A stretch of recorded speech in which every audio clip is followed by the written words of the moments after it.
요즘에는 국회만이 아니고 지방자치단체도 우리 국민들 위해 군림하려고 온갖 못된 짓들을 하고 있습니다.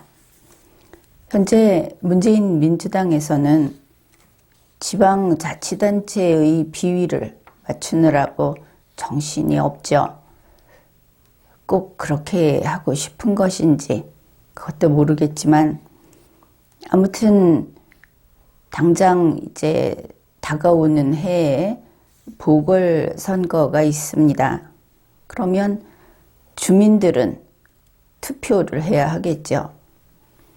그런데 이와 관련해서 우리가 반드시 알아두어야 할 그런 법 개정이 지금 추진되고 있습니다.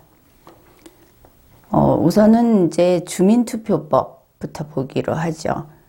이것이 2020년 1월 29일에 개정돼서 시행되고 있습니다. 그런데 이 법이 개정된 이유를 찾아보다가 상당히 여러분이 이거는 알아야 하겠다. 그런 부분이 있어서 이 이야기를 하고자 합니다. 주민투표법을 왜 개정하는가? 이 법을 개정할 때는 개정 이유 이런 것을 밝히게 되어 있죠.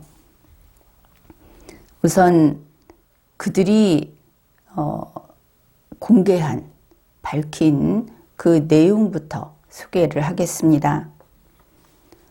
벌금형은 징역형과 함께 형사처벌의 대표적 수단으로 누구나 인정할 수 있는 공정성과 합리성을 지녀야 한다는 점에서 볼 때 위반 행위의 불법성에 비례하는 처벌로서 징역형과 벌금형 사이에 균형을 갖출 필요가 있는 바, 이 법에 규정된 벌금형의 상한액을 징역 1년당 1,000만 원 수준이 되도록 상향함으로써 벌금형을 현실화하고 형벌로서의 기능을 회복시켜 범죄 억지력을 확보하려는 것임. 이렇게 밝혔습니다. 이게 굉장히 현학적으로 말이 좀 유려하지 않을 정도로 그렇게 표현을 하고 있는데 그런 것이죠. 이 주민투표법을 위반한, 그러니까 주민 여러분이 되는 겁니다. 지금 이제 우리는 국민으로서의 법적 지위가 있고 작게는 주민으로서의 법적 지위가 있죠. 그런데 지금 벌금액을 1,000만 원, 징역 1년당 징역 1년 또는 1,000만 원 이렇게 맞춰야 되겠다. 그런 이야기인 겁니다. 그래서 범죄 억지력을 확보하겠다. 그러니까 주민 여러분들은 잠재적 범죄자인 겁니다. 흔히 이것을 우범자 이렇게 이야기를 하죠. 경찰이나 수사관들이 지나가는 국민을 보면서 혹은 주민을 보면서 저 사람이 잠재적 범죄자다, 우범자다 싶으면은 불러 세워서 불심 검문이라는 것을 할 수 있습니다. 이 불심검문을 당하게 되면 명예를 지키는 사람은 불쾌해야 하는 것이죠. 당신이 무슨 근거로 나에게 검문을 하는가? 어째서 나를 우범자라고 판단을 하였는가? 그런 것을 먼저 물어야 할 것이고, 그 다음에 검문을 하는 그 수사관이나 경찰이나 이런 사람에게 본인의 신분을 밝혀라. 그래서 그 공무원들의 신분증을 확인을 해야 하는 겁니다. 먼저 신분을 밝히고, 그리고 기타 법적으로 우리 국민 혹은 주민으로서 자신의 권리를 지키는데 혹시 몰라서 불리할 수 있는 사항에 대해서는 고지를 하도록 그렇게 되어 있기 때문에 그러한 여러 가지 조치들을 다 요구해야 하는 것이죠.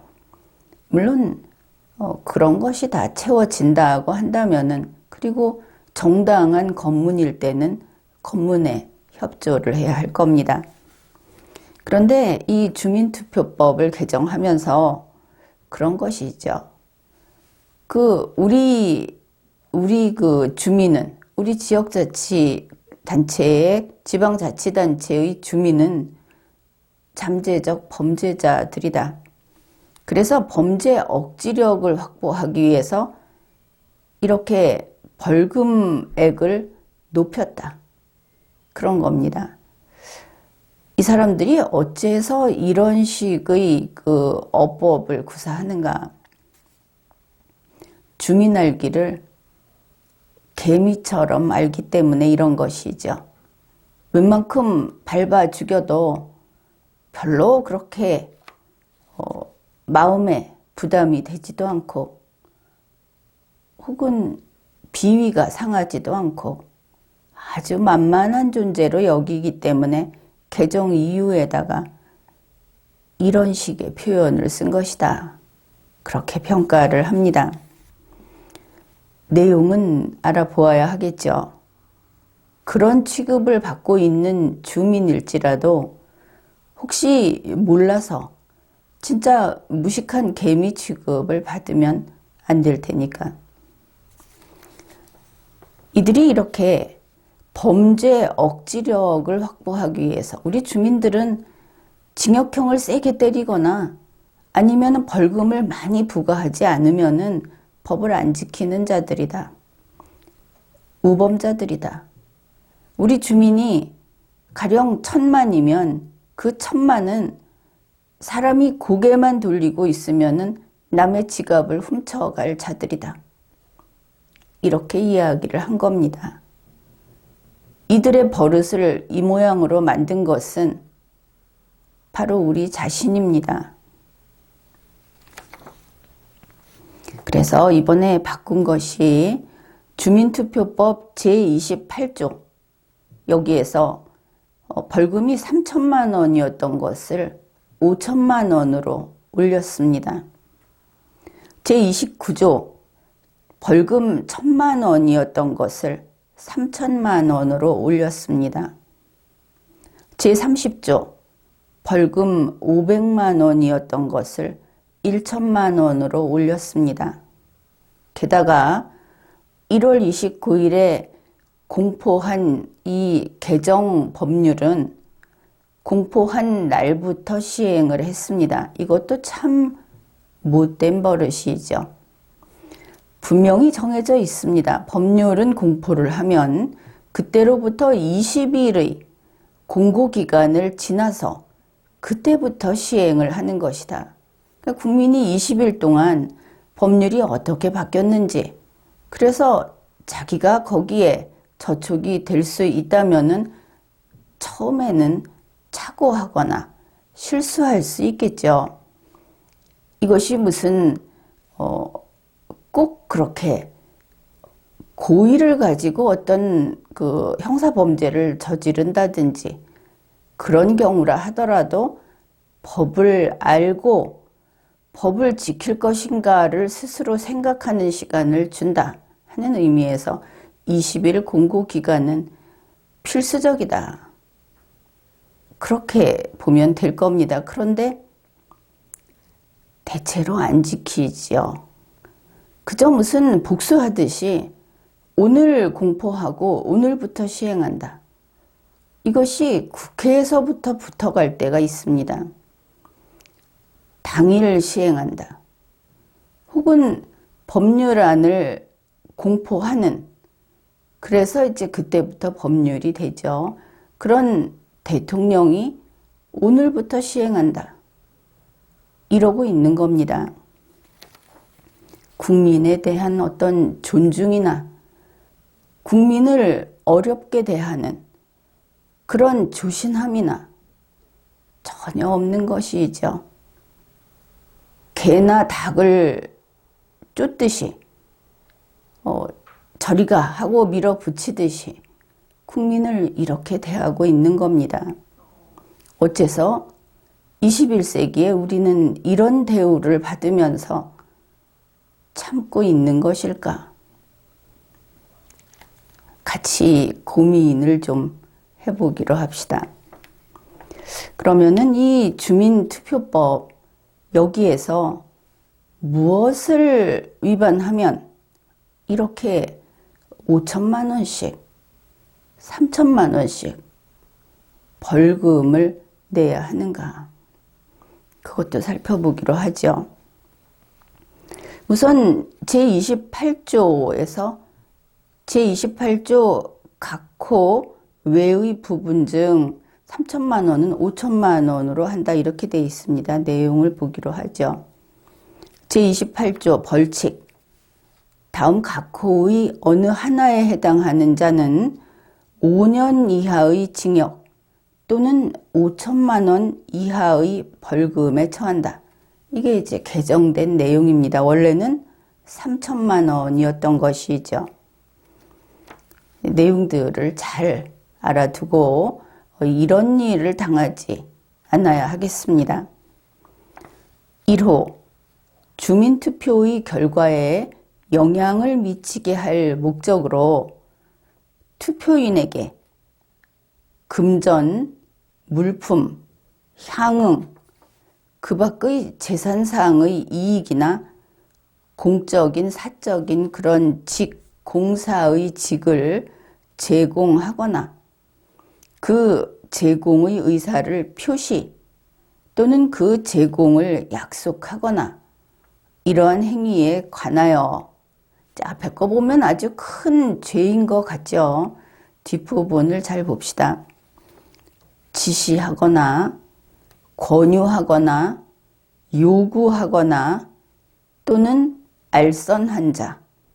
이 뒷부분을 보면 어떤 그 나쁜 뜻이 없이도 사실은 이게 뭐 바람직한 행위는 아닙니다. 그런데 일상생활을 하면서 서로 가깝게 어떻게 보면 그 선을 넘기도 하고 이렇게 지내는 사람들 사이에서는 자칫하면 여기까지 갈 수 있겠다 하는 부분도 있죠. 법률을 제대로 지켜야 하는 것은 맞습니다.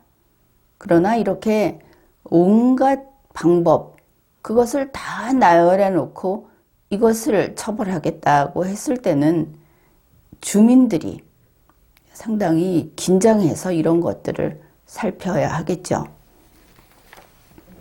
그 다음에 2호, 투표인에 대하여 폭행, 협박 또는 불법으로 체포, 감금하거나 부정한 방법으로 투표의 자유를 방해한 자. 여기서 문제가 되는 것은 투표의 자유를 방해했다 하는 상당히 추상적인 표현이다. 그렇게 보아야 하겠죠.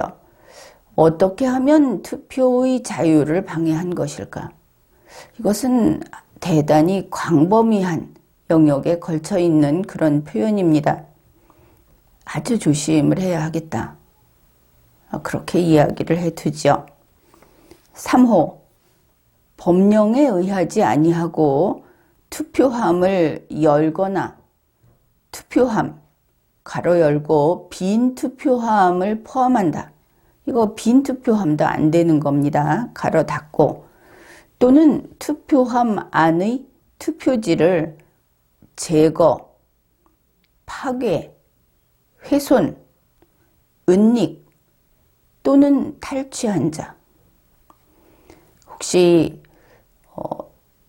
부정선거가 의심돼서 그 증거를 잡겠다 하면서 자칫 이와 같은 행위를 할 수도 있겠다. 그런 생각도 해볼 수 있겠죠. 그렇게 되면 이것이 5년 이하의 징역 또는 5천만 원 이하의 벌금에 처한다. 이렇게 되는 겁니다. 4호, 주민투표의 결과에 영향을 미칠 목적으로 허위사실을 유포한 자. 이건 대단히 무서운 조문이 되겠죠. 허위사실을 유포했다. 과거 같으면 리걸마인드가 그 리걸마인드의 수준이 높은 법관이나 수사관이나 이제 이런 사람들이 있는 형사사법 체계 안에서라면 본인이 정말 범죄를 저질렀을 때만 유죄 판결을 받고 또 수사 대상이 돼서 좀 어려움을 겪고 이렇게 되었다. 그렇게 볼 수 있습니다. 그때 부당하게 어떤 대우를 받았다 하는 것은 예외적인 상황이 될 수 있겠죠.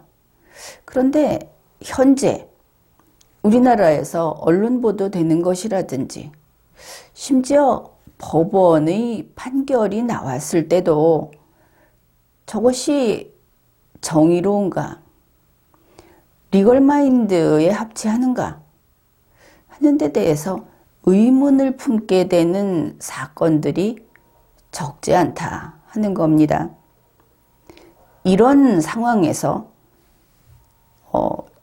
투표의 결과에 영향을 미칠 목적이 있었는지 없었는지를 정말 합리적으로 그렇게 판단을 받을 수 있을 것인가?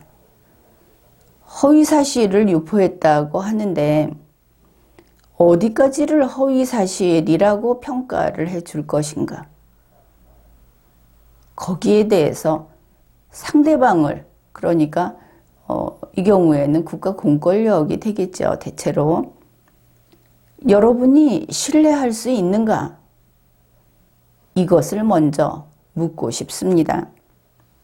이 조문이 국민이, 주민의 입장에서는 상당히 두렵다. 그렇게 여기지 않겠는가? 그런 생각을 합니다.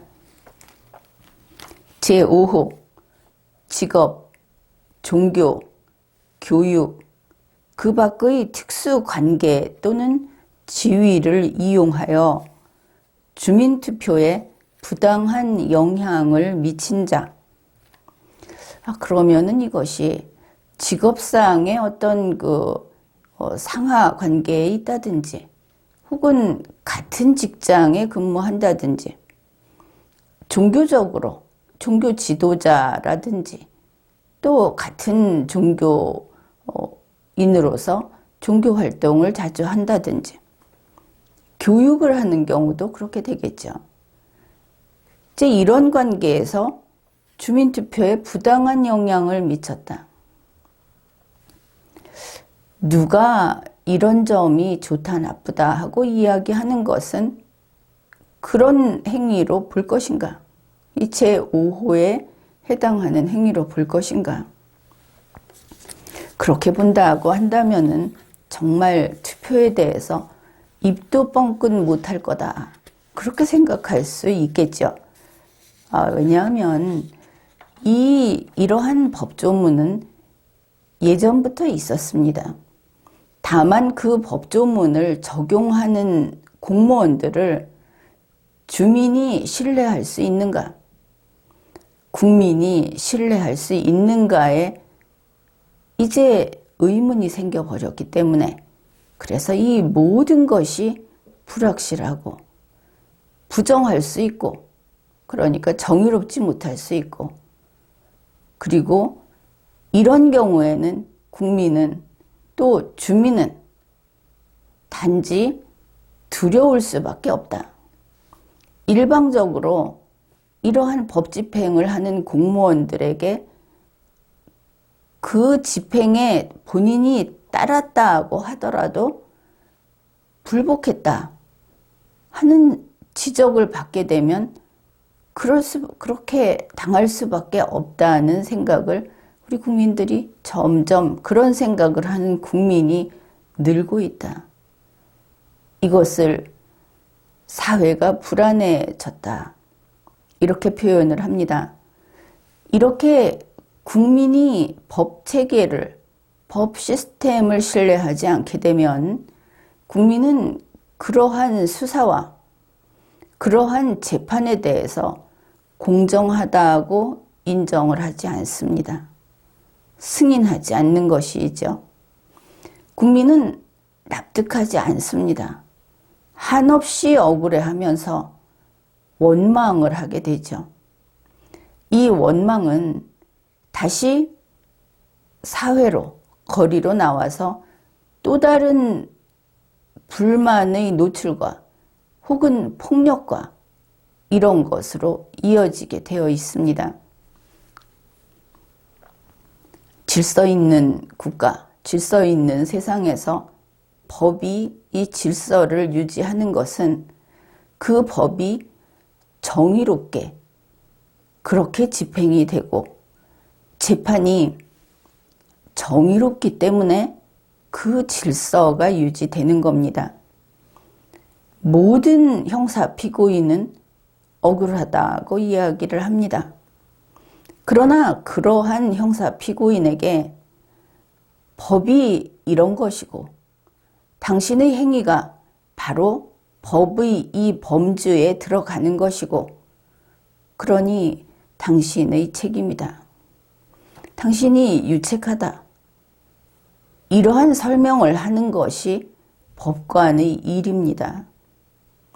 그러한 법관의 판단에 결국은 피고인이 승복을 하는 것이죠.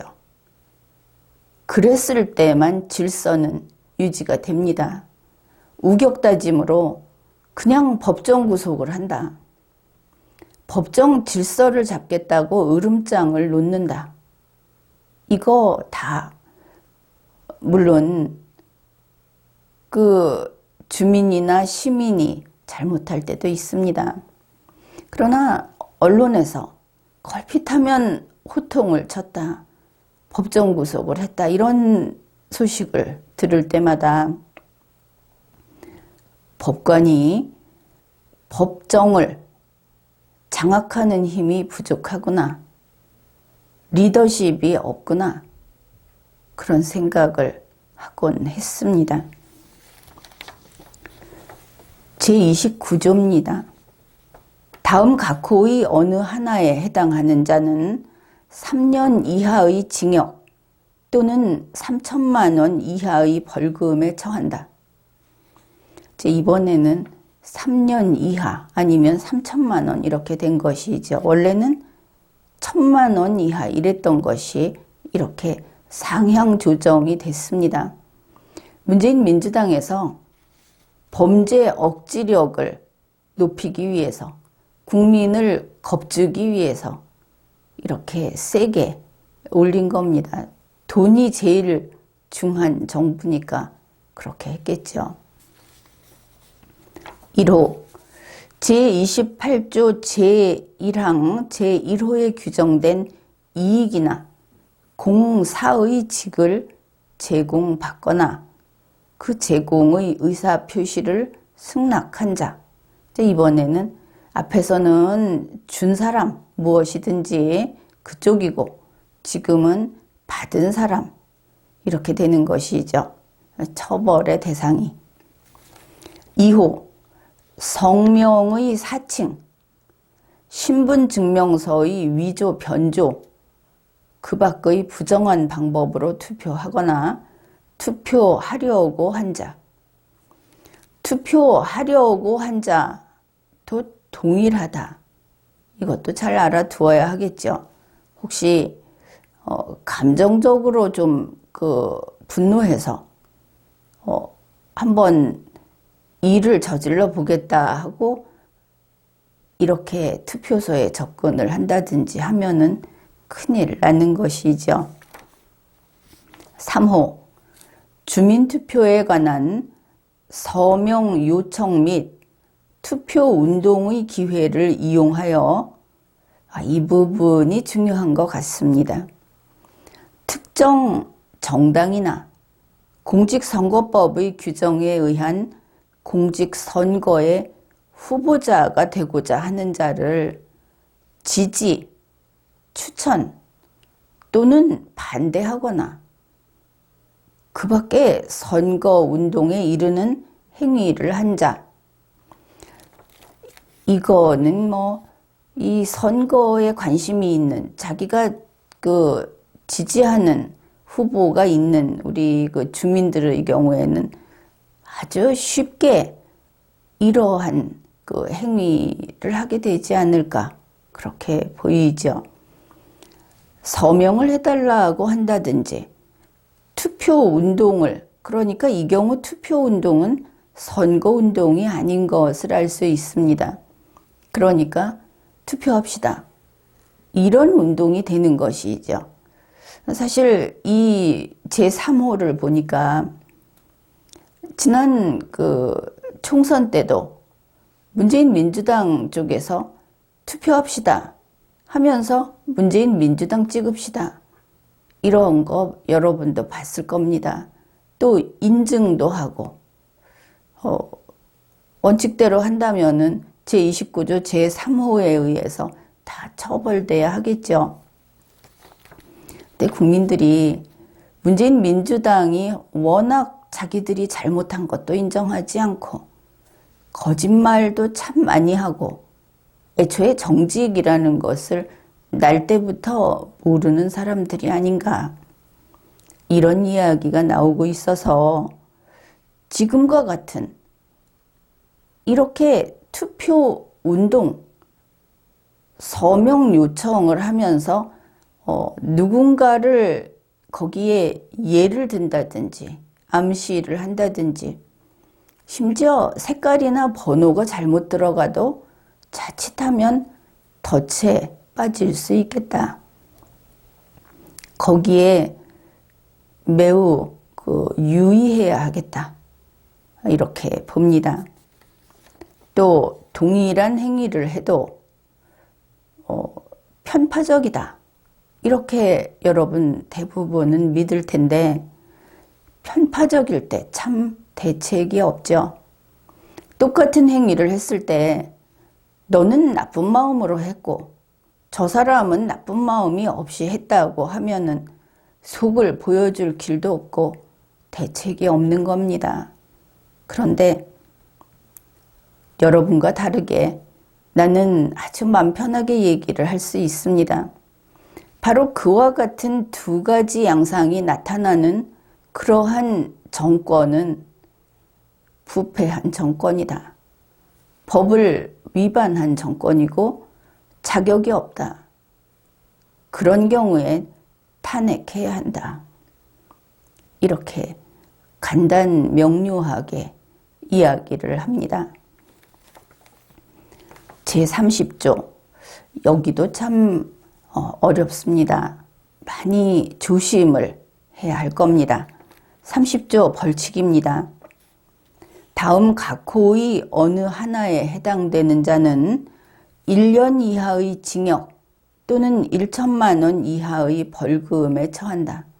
이것은 벌금이 500만 원이었던 것을 문재인 민주당이 범죄를 억제하기 위해서 올렸다는 겁니다.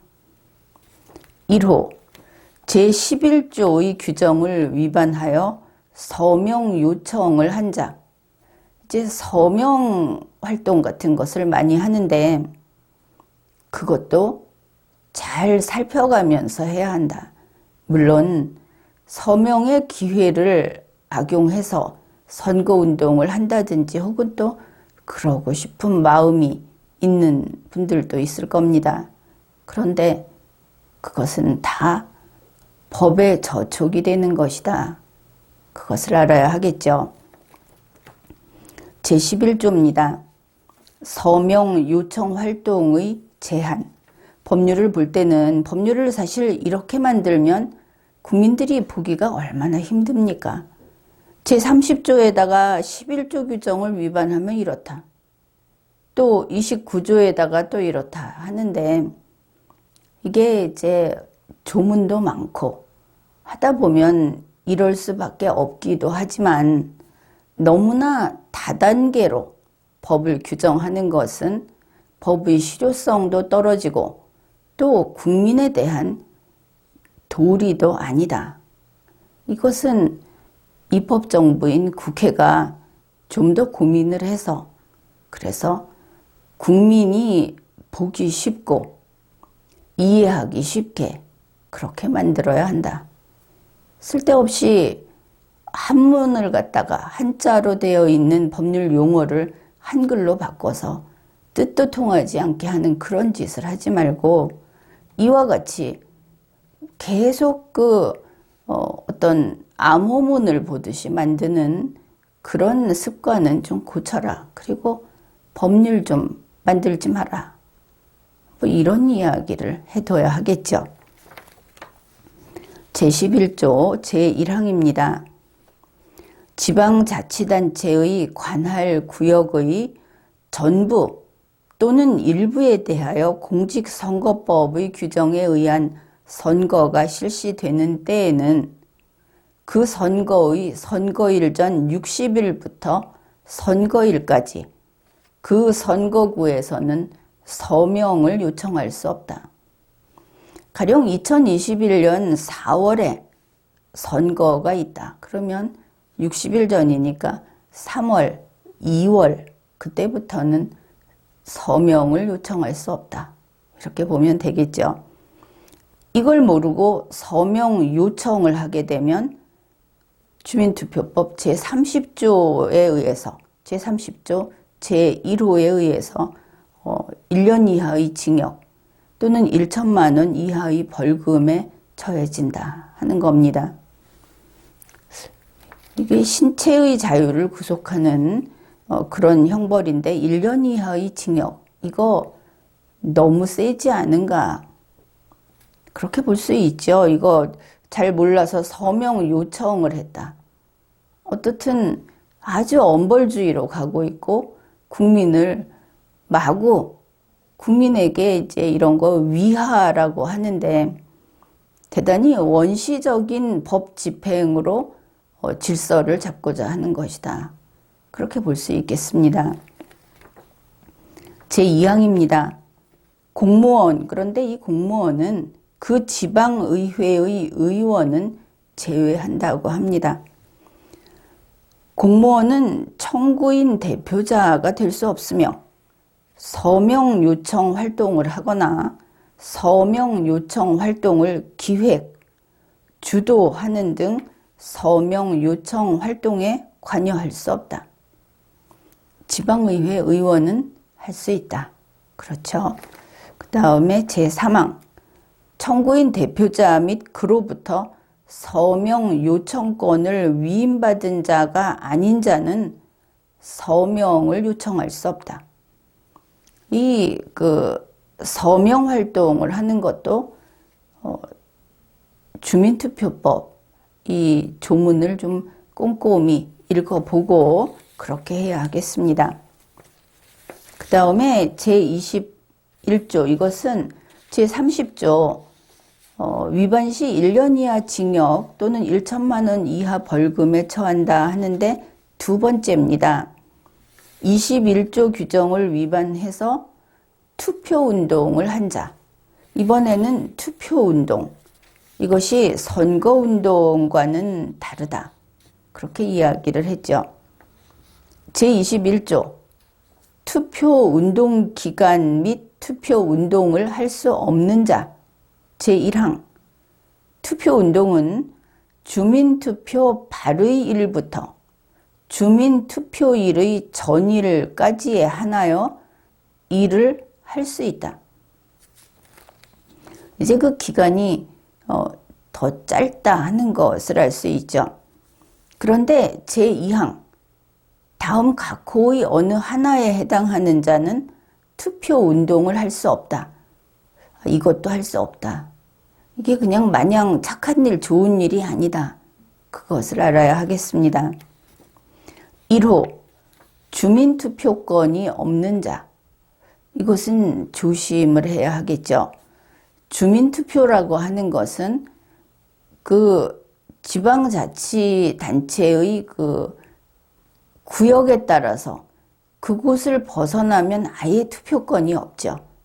지방자치단체의 그 주민투표라는 것은 국민투표가 아니기 때문에, 그래서 주민이 아닌 사람은 투표운동을 못한다. 친구를 도와주러 간다든지 혹은 자기가 좋아하는 그런 이유로 원정 투표 운동을 한다든지 하는 것은 무조건 다 걸리게 돼 있구나. 그것을 알 수 있습니다. 그 다음에 2호는 마찬가지로 공무원 안 됩니다. 지방의회 의원은 괜찮다고 합니다. 3호 각급 선거관리위원회의 위원. 이것은 물론 안 되겠죠. 4호 방송법에 의한 방송사업. 그 사업을 경영하거나 여기에 상시 고용되어 편집, 제작, 취재, 그리고 집필, 글을 쓰는 것도 포함이 됩니다. 또는 보도의 업무에 종사하는 자. 그런데 이제 이 방송사업은 방송 채널 사용 사업은 보도에 관한 전문 편성을 행하는 방송 채널 사용 사업에 한한다.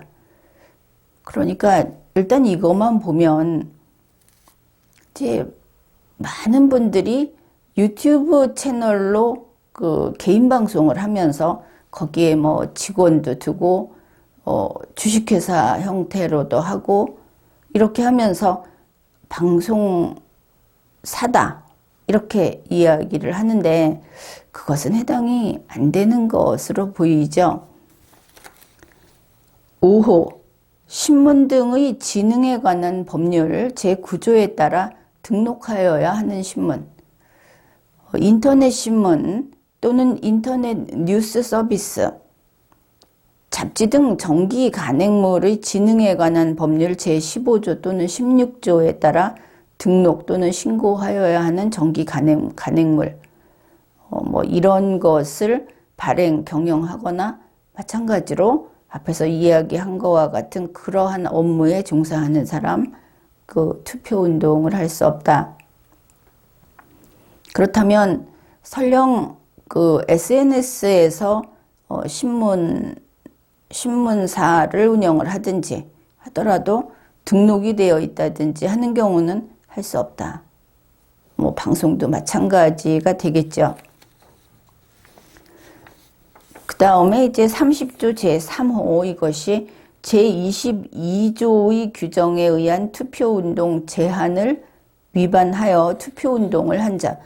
이 투표운동이라고 하는 것은 참 소소한 부분입니다. 그런데 이것까지 주민투표다 보니까 주민투표는 원래 지방 한 곳에서 하는 아주 작은 투표죠. 원래 이것이 공직선거법으로 다룰 만한 것은 아닌데 그냥 그렇게 서비스를 해주다 보니까 이제 아예 자리를 잡았습니다.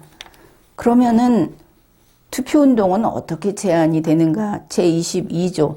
지금 주민투표에 대해서는 이제 여기까지만 보고 다른 이야기를 할 겁니다. 제22조 제1항. 누구든지 다음 각 호의 어느 하나에 해당하는 방법으로 투표운동을 하여서는 안 된다. 1호. 야간 호별 방문 및 야간 옥외 집회. 그러니까 밤에 찾아가든지 혹은 밤에 옥외 집회를 하면서 투표운동을 하면 안 된다. 이게 선거운동으로까지 넘어가면 당연히 안 되고 처벌을 받는데 그게 아니라 제대로 된 투표 운동이라도 역시 그 30조 제3호에 의해서 처벌을 받는다 하는 겁니다. 그 야간이라고 하는 것은 조심해야 하겠죠. 그 기준이 뭐냐 하면은 일몰 후라고 돼 있습니다. 해가 진 후. 그래서 해가 만약에 늦게 진다. 그렇다고 해서 본인이 해가 늦게 졌다고 우길 수는 없는 것이고, 지금까지의 어떤 판례를 기준으로 일몰 후 해가 졌다고 판단하는 시점에는 야간 5개 집회에서 투표 운동을 하면 처벌을 받는다. 이런 겁니다. 그 다음에 2호.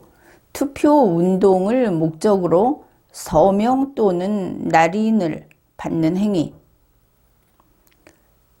그런데 이거는 좀 이상하지 않습니까? 다음의 방법으로 투표 운동을 하면 안 된다 그러는데, 투표 운동을 목적으로 서명, 날인을 받으면 안 된다. 그러면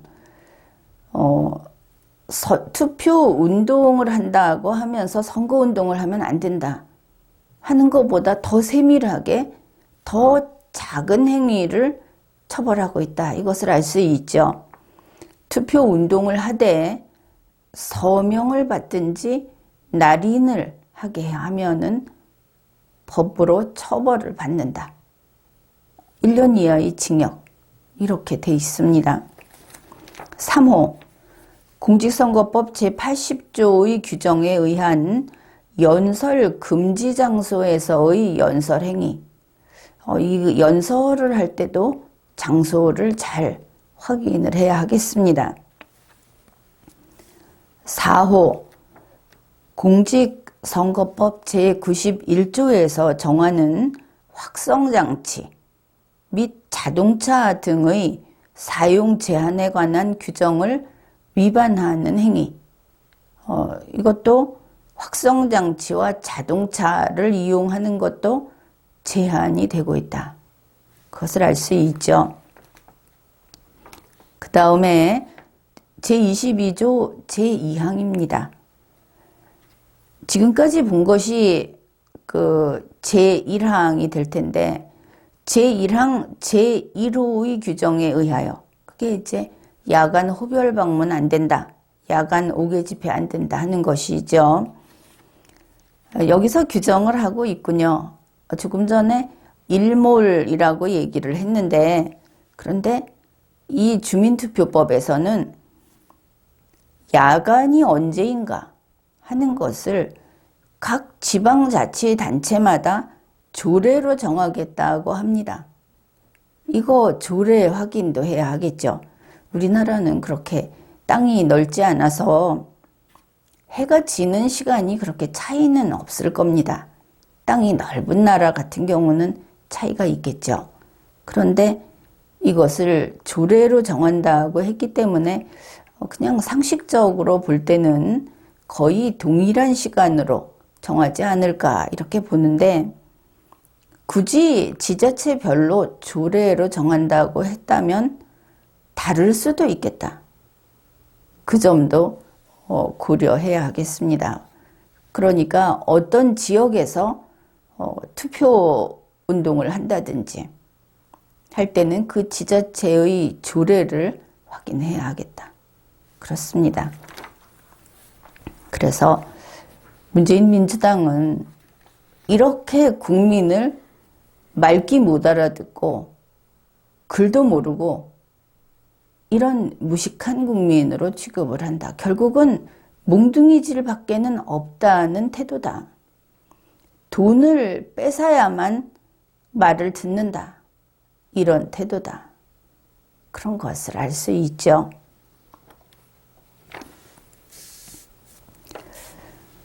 이번에는 내내 같은 앞에서 주민투표 했으니까 지방자치하고 자치단체하고 관계된 것이죠. 이제 이번에는 지방자치법을 지금 개정하겠다. 이 부분은 현재 아마 아직까지는 계류되어 있는 것으로 알고 있습니다. 그 내용이 뭐냐 하면은 현재의 현행 지방자치법은 제22조에서 이렇게 규정을 합니다.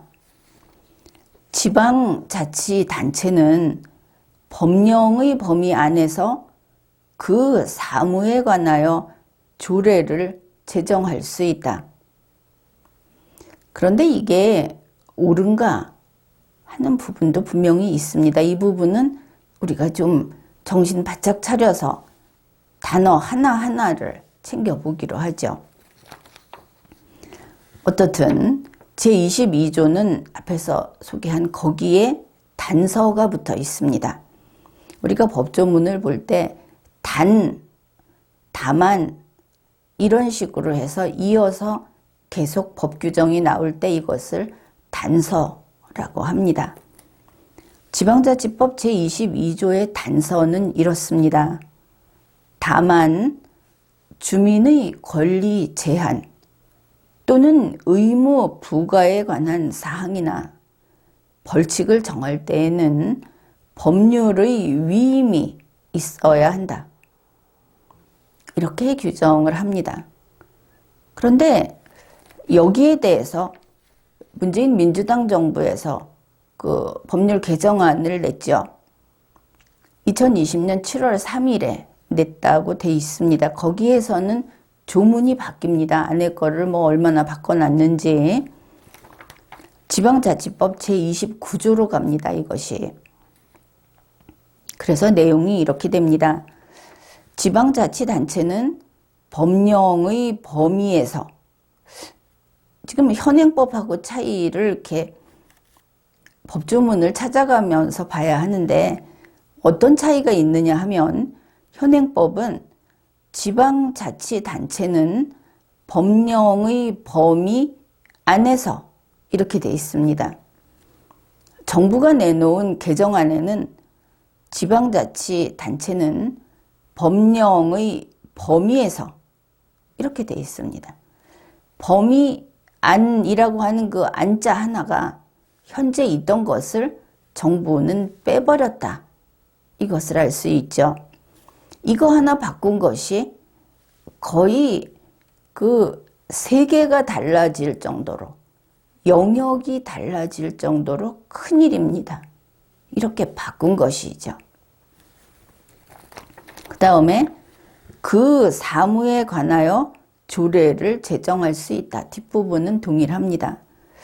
그러면 법령의 범위 안에서 할 수 있다는 거하고 법령의 범위에서 할 수 있다는 거하고 어떻게 다른지 떠오르는 대로 한번 이야기를 해보십시오. 법령의 범위에서, 이거는 여러분이 좀 생각을 해보고 경우도 다 찾아보십시오. 이게 어떻게 달라지는가. 그 다음에 이제 단서 부분은 다만 주민의 권리 제한 또는 의무 부과에 관한 사항이나 벌칙을 정할 때에는 법률의 위임이 있어야 한다. 동일합니다. 그러면 그 사례를 얼른 떠올리지는 못하더라도 이거는 알겠죠. 현행 지방자치법 제22조를 정부가 이렇게 고치자고 내놓은 제29조로 가면서 단지 안팎할 때 그 안자 하나만 빼버렸다. 이거 빼는 개정이 필요했구나. 그렇게 생각할 수 있겠죠. 거기에서 시작을 하면 되겠습니다. 정부가 법률 개정안을 내는데 그거 하나 빼는 개정안도 냈다. 물론 다른 조문도 건드리고 있지만 여기서 그걸 뺐다. 혹시 실수였을까? 그런 부분도 생각할 수 있습니다. 문재인 민주당은 무능한 삼류니까. 그런데 그게 아니라면 그 안자 하나 빼려고 제22조를 29조로 보내면서 개정안을 냈구나. 이렇게 판단하는 데 대해서는 뭐라고 얘기 못하겠죠. 객관적으로 그러니까. 앞에서 현행 지방자치법 제22조가 지방자치단체는 법령의 범위 안에서 그 사무에 관하여 조례를 제정할 수 있다 라고 해놓은 이 부분이 현행 헌법과의 관계는 어떨까? 문제가 있을 것 같다고 이야기를 했죠. 그거부터 살펴보기로 하죠. 대한민국 헌법, 현행 헌법 제117조 제1항은 이렇게 규정을 합니다. 지방자치단체는 주민의 복리에 관한 사무를 처리하고 주민의 복리에 관한 사무를 처리합니다. 다른 것을 하는 게 아니죠. 재산을 관리하며 법령의 범위 안에서 자치에 관한 규정을 제정할 수 있다. 그러면 현행법에서 법령의 범위 안에서까지는 그런데 그 사무에 관하여 조례를 제정할 수 있다. 헌법은 자치에 관한 규정을 제정할 수 있다. 차이가 크죠. 이거 차이가 큰 겁니다. 이거 헌법 밖으로 삐져나간 법률이다.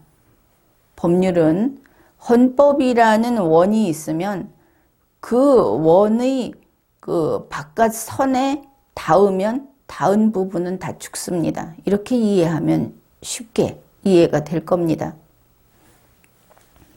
헌법이라는 원이 있을 때, 원의 테두리가 있을 때 법률이라고 하는 것은 반드시 그 원 내부에 있어야 된다. 헌법이라는 원의 바깥쪽에 접촉하는 부분은 다 타서 없어지고 무효로 된다. 이렇게 이해를 하면 제대로 이해를 한 겁니다. 그렇다면 현행 지방자치법 제22조는 헌법에 저촉이 됩니다. 헌법보다 더 큰 원을 그리고 있는 부분이 분명히 있다. 그 부분은 다 무효인 겁니다. 헌법재판소의 위헌 결정이 나오지 않아도 당연히 무효인 겁니다. 그런데 서울시 의회가 이 지방자치단체의 의회라고 하는 것은 국회가 아닙니다. 이것도 분명히 알아두어야 하는데 대한민국의 국회는 헌법이 규정한 입법정부, 국회 하나밖에 없습니다. 이 지방자치단체에서 지방의회라고 한 것은 원래는 제대로 쓴 것이죠. 의회라고 하는 것은 아주 먼 옛날에 거의 기원전 이렇게 되죠. 어느 지역에 사는 사람들이 그 규칙을 정하기 위해서 혹은 같이 물자를 객출해서 전쟁을 한다든지 하는데 내놓기 위해서 그 의논을 하려고 들판에 모입니다. 모인다 하는 것을 어셈블이라고 하죠. 이런 식으로 모여든 군중이 모여있는 상태를 어셈블리라고 합니다. 이것을 의회라고 부르는 것이죠. 그래서 이러한 전통이 있는 아주 영역이 좁고 또 이 시스템이 갖춰지기 이전인 고대 과거에 이런 식의 어떤 의논을 하기 위해서 주민이 모였던 기관, 그것을 의회라고 부릅니다. 대한민국에서는 국회의원들이 이 의회라는 것이 영국에서 쓰니까 그게 멋있어 보여가지고 자기들도 의회 주권이니 의회 민주주의니 이런 이야기 하는데 그러면 다른 나라로 가야 되겠죠. 대한민국은 대한민국 건국헌법에 따라서 설치된 국회만 있습니다. 의회라는 그 경험도 없고 우리의 헌정사는 그들의 헌정사와는 다른 것이죠. 어떻든 지방자치단체에는 의회라는 이름을 붙여줬습니다. 자기들이 모여서 의논하는. 그런데 이 지자체 의원들 요즘 참 볼썽사나운 짓들을 참 많이 하고 있죠. 월급이라고 해야 할까? 그런 것도 참 많이 올려받고 있고, 그냥 쉽게 얘기해서 비서를 데리고 있으면은 그것도 비용을 대달라고 하고, 또 무슨 어떤 그 용역 같은 거를 하게 되면 그 조건 따지지 말고 아무거나 하면은 그 비용 달라. 사실 이런 짓들을 하고 있습니다. 여러분이 국민으로서 국가기관을 잘 감시하고 헌법과 법률을 지키라고 매번 경고하고 잘못했을 때는 처벌하고 이런 것을 하듯이 주민으로서 할 일도 무궁무진합니다. 지금 그 지방의회라고 하는 것이 말로 할 수 없게 이렇게 비대해져 있습니다. 문재인 민주당에서 지방 분권이니 하면서 지방자치단체에다가 일을 띄워주겠다. 세금을 띄워주겠다. 이러니까 그거 좋다고 하면서 무슨 이야기를 하는지 압니까? 우리가 할 일이 많아졌으니까 우리한테 정책 보좌관을 한 명씩 붙여달라. 그리고 그 돈도 배정을 해달라. 서울시에서는 몇십억인가 되는 돈이 들게 되는데 그거 그렇게 많은 거 아니다. 이런 이야기도 했습니다. 국민이 만만하니까 이러고 있는 것이죠. 우리 국민들은 교육도 많이 받았고 그리고 계산도 얼마나 잘합니까? 이제부터는 지방자치단체, 지방의회 이런 데 쫓아다니면서 잘못하는 거 찾아내서 바로바로 거기에 대해서 문제 제기하고 책임지게 하고 쫓아내고 이런 것들을 제대로 하지 않으면 저들이 주민들을 자기들 하인 부리듯 한다. 제 돈 맡겨놓은 것처럼 그저 계속 세금 올려달라. 이런 거 올려받겠다. 부가가치세도 지금 10% 더 올렸다고 하죠. 별의별 돈을 다 끌어내고 그러고 있기 때문에 이제는 이 지방의회의 활동을 여러분이 언론도 마찬가지고 주민들도 마찬가지고 한쪽 구석에서 그들이 어떤 호사를 누리는지 몰랐던 지금까지 하고는 다르게 제대로 감시를 해야 하는 겁니다. 서울시의회가 이 지방자치법 정부에서 내놓은 개정안 제29조를 또 바꿔라 이렇게 요구를 했다는 겁니다. 문재인 민주당 참 체면이 말이 아니죠. 지방자치단체한테 가서 그렇게 아부떨고 그렇게 아양을 떨더니 이제 이꼬를 당하는 겁니다. 그래도 안 됐다 생각하지 마십시오. 나쁘기는 둘 다 마찬가지니까. 서울시의회가 다른 지자체들을 다 꼬드겨가지고 이거 하지 않습니까? 제29조 제1항을 이렇게 바꿨습니다. 지방자치단체는 법령을 위반하지 않는 범위에서 그 사무에 관하여 조례를 제정할 수 있다. 단서는 삭제한다. 이랬습니다. 다시 비교를 해보기로 하죠. 현행 지방자치법 제22조입니다.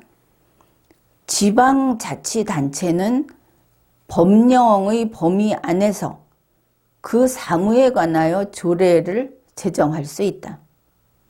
서울시의회의 주장입니다. 지방자치단체는 법령을 위반하지 않는 범위에서 그 사무에 관하여 조례를 제정할 수 있다. 이런 법률이 다 있습니까? 이거 조례 아니고 법률입니다. 법령을 위반하지 않는 범위에서 무슨 짓이든 할 수 있다. 이런 법률 봤습니까? 지자체여서 법을 몰라서 그렇다고 할 수도 있겠죠. 그런데 이거 문재인 민주당에서 여기 같이 손잡고 다니면서 같이 회의하고 이거 들어주고, 이낙연 대표도 마찬가지였고 이 이야기 직접 앉아서 들었습니다. 그랬다고 회의록에 다 나와 있습니다.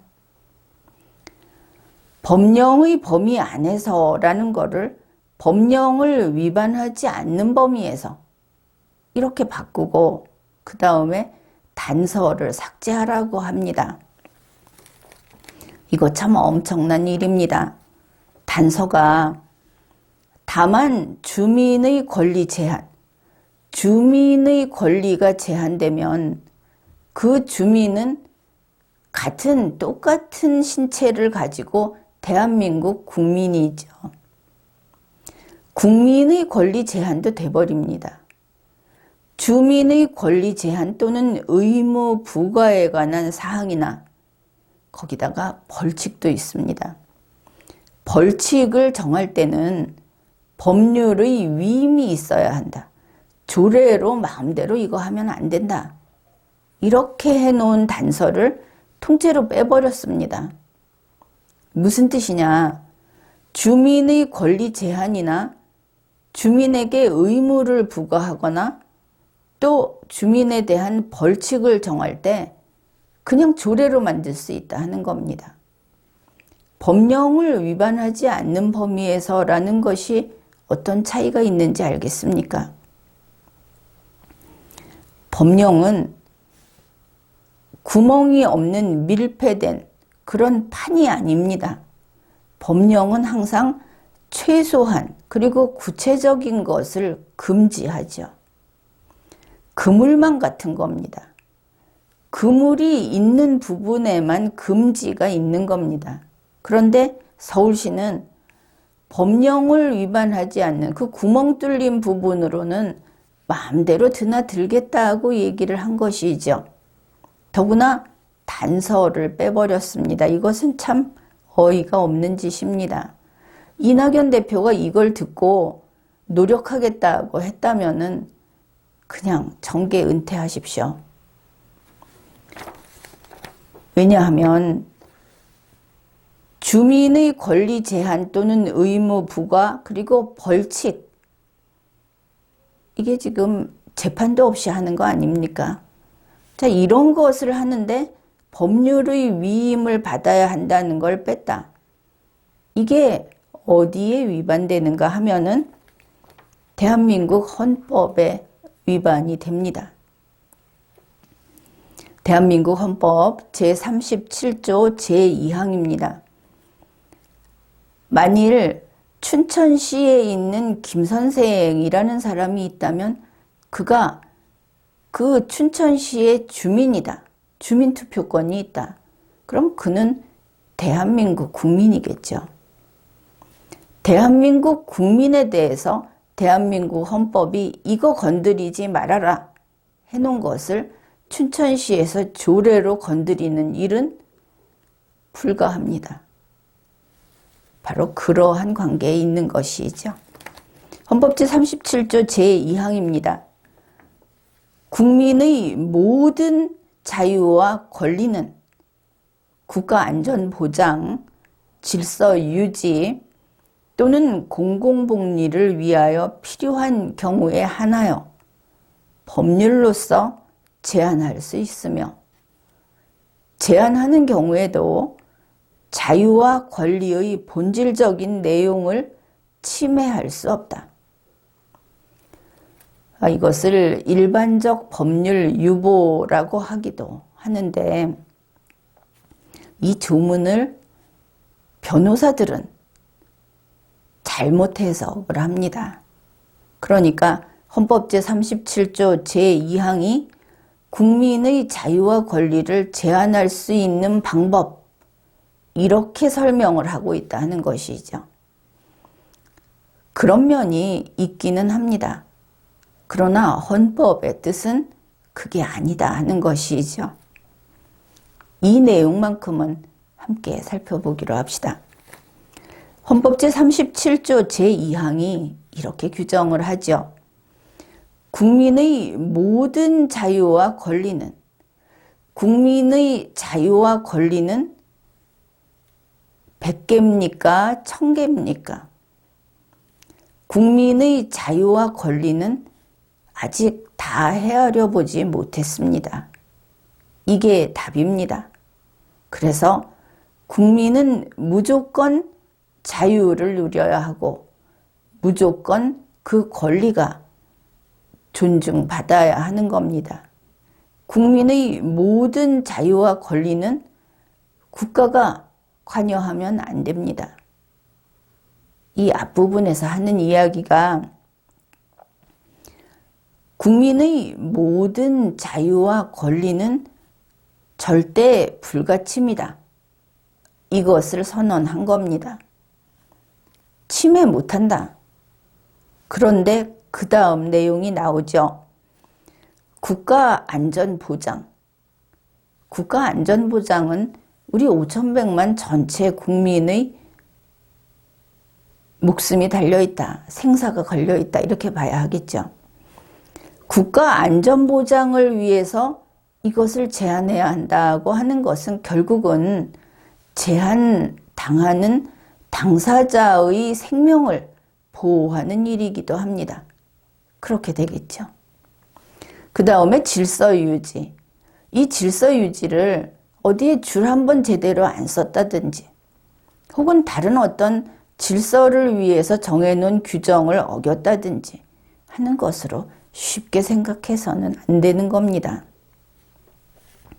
여기서 말하는 질서유지라고 하는 것은 역시 전체 국민의 공존을 지키기 위한 질서유지, 이렇게 생각을 해야 하죠. 왜냐하면 국민의 자유와 권리라는 불가침의 그 대단한 신성한 것을 건드려야 할 정도의 질서유지, 그런 것이겠구나 하고 이해하는 것이 자연스러운 그런 이해가 될 겁니다. 또는 공공복리를 위하여, 이 공공복리도 마찬가지입니다. 그저 정부가 이번에 정책을 바꿔서 이번에는 가로수는 전부 노란 단풍이 드는 가로수로 심자. 이게 공공복리에 맞다. 그런 공공복리 아닌 겁니다. 이때의 공공복리는 전체 국민의 공존을 위해서 그 대단한 권리와 의무, 그 자유와 권리, 그럼에도 불구하고 좀 양보해서 지켜야 하는 공공복리를 말하는 겁니다. 정부의 부동산 정책 가지고 공공복리를 내세우면 안 되는 것이죠. 그래서 이러한 국가안전보장, 질서유지, 공공복리를 위하여 필요한 경우에 한하여 라고 되어 있습니다. 이것도 참 그렇습니다. 필요한 경우는 내가 그냥 물 마시고 싶거나 밖에 한번 나가고 싶거나 그게 필요한 거다. 이렇게 이야기하면 큰일 나는 겁니다. 국민의 모든 자유와 권리는 불가침인데 그런데도 필요하다. 이 말은 안 하면 죽을 수도 있는, 안 하면 공존할 수 없는, 그래서 필수 불가결일 때 그것을 필요한 경우라고 풀이를 해야 하는 겁니다. 남에게 지시하고 명령하고 그리고 양해를, 배려를 구하는 것을 결코 쉽게 생각해서는 안 되는 것이죠. 그래서 그런 경우에 한해서 법률로서 제한할 수 있다. 입법정부에서 그 여러 단계의 절차를 거치고 서로 의견이 다른 의원들이 논의를 하고 그렇게 해서 법률로서 법률안을 만들면 또 정부에서, 집행정부에서 이거 시행해도 될 것인가 또 의논을 해서 공포하고 20일이 지나서 그렇게 해서 그 법률로 제한할 수 있다. 굉장히 바늘구멍만한 그런 제한이 가능한 경우를 규정하고 있다. 이것을 알 수 있죠. 그런데 여기에 단서가 또 붙었습니다. 제한을 하는 경우에도 자유와 권리의 본질적인 내용을 침해할 수 없다. 그렇겠죠. 여기서 본질적인 내용이라는 것은 이러한 제한을 하게 되면 그 자유와 그 권리는 있어도 없는 것과 같다.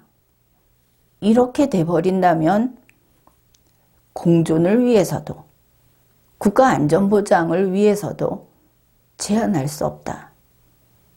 이런 단서 규정을 둔 겁니다.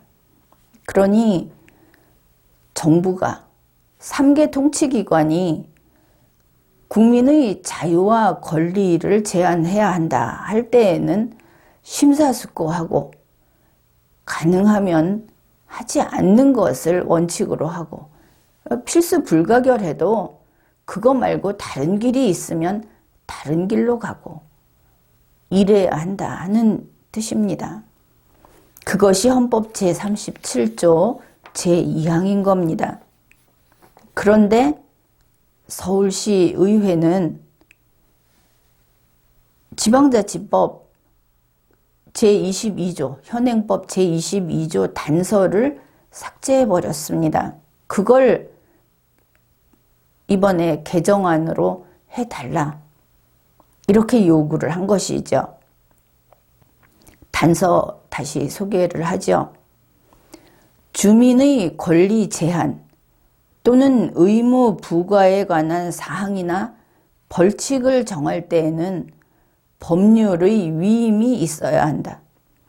이거 법률에서 그러한 조례를 만들어도 좋다고 하면은 그냥 계속하는 것이다, 아니다. 아니다 라고 얘기를 했죠. 법률이 이런 거 위임해 줄 때 헌법 제37조 제2항을 생각한다면은 원칙적으로 안 해준다. 그 원칙을 세워놓고 지켜야 하는 겁니다. 사실 지방자치단체가 뭡니까? 주민의 복리에 관한 사무를 처리하고 재산을 관리하는 곳이죠. 거기서 무엇 때문에 주민에게 벌칙을 정합니까? 왜 그런 일까지 하는 겁니까? 대한민국의 통치기관, 3개 통치기관이 그게 필요하다면 법률로 해야 하겠죠.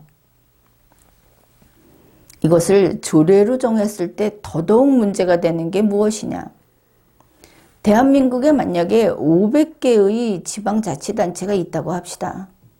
499곳에서 벌칙을 두지 않고 있는데 한 곳에서 조례로 벌칙을 정하면 그 한 곳에 있는 주민은 나머지 499곳에 있는 주민과는 다른 통제를 받고 살게 되죠. 이걸 법률로 위임해서 허용해 주는 일이 과연 헌법 제37조 제2항에 부합하는가? 아마 부합하는 경우가 별로 없을 겁니다. 지방자치단체가 대한민국 입법정부가 만든 법률은 국회 혼자 만들지 않죠. 국회와 정부의 합작품입니다. 그리고 이제 좀 길게 이야기하면 사법정부인 법원이 이거 법이다 하고 해주는 데까지 가야 하는 것인데, 아무튼 이 통치기관이 만약에 이 구멍이 30cm, 30cm 짜리인 그물을 만들어 놓고 이 그물에 걸리는 것만 걷어내겠다. 이랬다고 합시다. 그런데 지방자치단체가 조례로 거기다가 모기장을 덮어놓고 여기 걸리는 건 다 벌금 받겠다. 이와 같은 일을 하는 거다. 지방자치단체에게 권한을 이런 식으로 부여할 권한을 수여할 권한이 문재인 민주당에게 없습니다. 자기들에게 없는 권한을 행사하면 직권남용이라 그러죠. 헌법에 위반되게 이런 행위를 하면 헌정질서 문란행위라고 합니다. 헌정질서 문란행위는 내란죄를 구성합니다. 지금 벌어지고 있는 일들이 소소한 일이 아니다. 국민의 자유, 헌법, 이런 아주 근본적인 것들을 와해시키고 있다. 그것을 우리가 제대로 알고 있어야 하겠습니다. 여러분이 리걸 마인드를 높이고, 그리고 대한민국이 70여 년 전에 만들어지면서 우리에게 주권자의 구성원의 지위를, 그 대단한 지위를 줬는데, 우리가 우리 밑에 있는 일꾼들, 3개 통치기관, 그리고 공무원들, 이제는 아무것도 아닌 정당인들, 민간단체인 정당인들, 민간단체인 지방자치단체들, 이런 데까지 그들이 권한을 남용하고 서로 좋다 해서 없는 권한을 부여하고 이런 것을 그대로 두고 봐서는 우리의 이 자리도 무너질 것이고 자유민주주의라고 하는 것도 무너질 것이고